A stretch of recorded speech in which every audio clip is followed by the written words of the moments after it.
ऋषिकेश में गंगा जी के किनारे एक संत रहा करते थे। वह जन्मांध यानी जन्म से अंधे थे और उनका नित्य का एक नियम था कि वह शाम के समय ऊपर गगन चुंबी पहाड़ों में भ्रमण करने के लिए निकल जाते और हरि नाम का संकीर्तन करते जाते। एक दिन उनके एक शिष्य ने उनसे पूछा, बाबा आप हर रोज इतने ऊंचे ऊंचे पहाड़ों पर भ्रमण हेतु जाते हैं, वहां बहुत गहरी गहरी खाइयां भी हैं और आपको आंखों से दिखलाई नहीं देता, क्या आपको डर नहीं लगता? अगर कभी पांव लड़खड़ा गए तो? बाबा ने कुछ नहीं कहा और शिष्य को कहा कि शाम को तुम मेरे साथ चलना।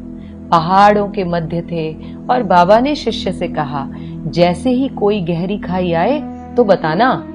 दोनों चलते रहे और जैसे ही गहरी खाई आई, शिष्य ने बताया कि बाबा गहरी खाई आ चुकी है।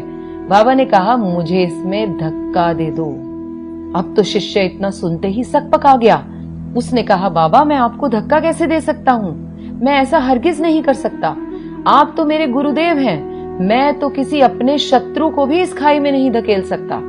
बाबा ने फिर कहा, मैं कहता हूँ कि मुझे इस खाई में धक्का दे दो, यह मेरी आज्ञा है और मेरी आज्ञा की अवहेलना करोगे तो नर्कगामी होगे।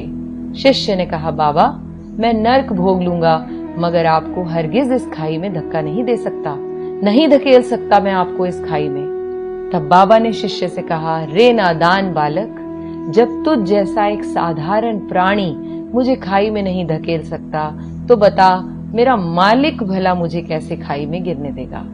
उसे तो सिर्फ गिरे हुओं को उबारना आता है, गिरे हुओं को उठाना आता है, वह कभी भी किसी को गिरने नहीं देता। जब जब आपके मन में ये बात उठे कि परमात्मा ने क्या मेरे लिए कुछ सोच भी रखा है कि नहीं, क्या वो मुझे जीवन भर ये कष्ट ही देते रहेंगे, ये मुश्किलें ही देते रहेंगे, क्या परमात्मा मेरी तरफ देख भी रहा है या नहीं, तब उस पल अपने आप से कहें, वह पल पल हमारे साथ है, बस हमें विश्वास रखना होगा उस पर।